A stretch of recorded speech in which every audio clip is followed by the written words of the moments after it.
আলোচনাটো খুব ফলপ্ৰসূ হৈছে আৰু শিক্ষামন্ত্ৰী ডাঙৰীয়াৰ লগত আলোচনা কৰি আজি খুব ভাল লাগিছে। তেখেতে আমাৰ গোটেই কথাখিনি হৃদয়গম কৰি লৈছে, কিন্তু তেখেতে আমাক কথাখিনি গোটেইখিনি বুজ লৈ পেলাই তেখেতে বিভাগৰ লগত আলোচনা কৰি লগতে আপোনাৰ মুখ্যমন্ত্ৰী ডাঙৰীয়াৰ লগতো আলোচনা কৰি এটা ভাল সিদ্ধান্ত লৈ পেলাই 15 আগষ্টৰ ভিতৰত আমাৰ সমস্যাখিনিৰ ক্ষেত্ৰত কি ফল, সেই ফলটো তেখেতে প্ৰকাশ কৰিম বুলি আজি আমাক কৈছে। আমি আশা কৰিম শিক্ষামন্ত্ৰী ডাঙৰীয়াই এই ক্ষেত্ৰত আমাক সহায় কৰি 15 তাৰিখে আমাৰ এটা ভাল ৰিজাল্ট ওলাব আৰু আমি সেইটোৱে আশা কৰিছোঁ। আমাৰ প্ৰথম দাবী আছিলে যে আমাৰ টিউটৰৰ পৰা টিচাৰ কৰিব লাগে, সেইটোৱে আমাৰ মূল দাবী আছিল। তাৰ লগতো আনুষংগিক আৰু কিছু দাবী আছিল, সেই দাবী গোটেইখিনি কথা ডিছকাছ। আজি আমি 22 তাৰিখৰ চৰকাৰী চিঠি মৰ্মে আজি আমাক আমন্ত্ৰণ জনাইছিলে।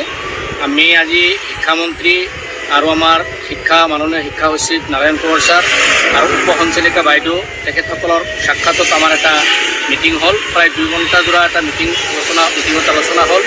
আমাৰ মূল দাবী যিবিলাক আছিলে তাৰ ভিতৰত যিটো আমাৰ মূল দাবী, এই টিউটৰৰ পৰা শিক্ষক কৰাৰ আমি যিটো দাবী দিছিলোঁ, এই দাবী সন্দৰ্ভত প্ৰায় 1.5 ঘণ্টা সময় আমি বিভিন্ন আলোচনা বা যুক্তিসংগতভাৱে আলোচনা বা গঠনমূলক আলোচনা নিশ্চয় হ'ল।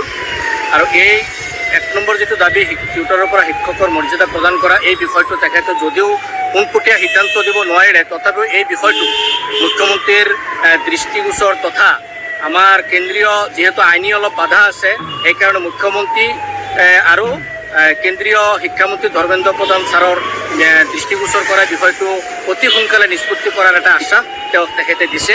আৰু এই বিষয়খিনি গোটেইখিনি বিষয় 15 আগষ্টৰ সময়সীমা আমি ধাৰ্য কৰি দিছোঁ আৰু 15 আগষ্টৰ ভিতৰত তেখেতসকলে এটা ভাল ঘোষণা কৰিব বুলি, ইতিবাচক এটা ঘোষণা আমাক কৰিব বুলি তেখেতে আমাক আশ্বাস দিছে।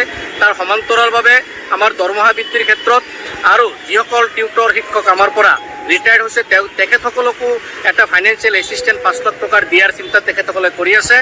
আৰু আমাৰ দৰমহা বৃদ্ধিৰ ক্ষেত্ৰতো তেখেতে সহমত প্ৰকাশ কৰিছে।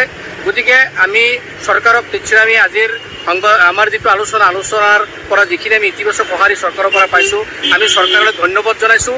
আৰু বিষয়টো অতি সোনকালে সমাধান কৰাৰ কাৰণে আমি মুখ্যমন্ত্ৰীক আহ্বান জনাইছোঁ, অনুৰোধ জনাইছোঁ। আৰু শিক্ষামন্ত্ৰীৰ তৎপৰতাত যিখিনি সভা আমাৰ হ'ল, খুব ফলপ্ৰসূ আলোচনা হ'ল বুলি আমি ধৰিব পাৰোঁ। মূলতে আমাৰ টিউটৰৰ পৰা শিক্ষকৰ যি মৰ্যাদা, সেই মৰ্যাদাটো আমি সেই মৰ্যাদা বিচৰাৰ দাবীটোত আমি অটল হৈ আছোঁ। আৰু এই বিষয়ে 15 আগষ্টৰ ভিতৰত এটা ইতিবাচক সঁহাৰি পাম বুলি আমি আশাবাদী হৈ আছোঁ।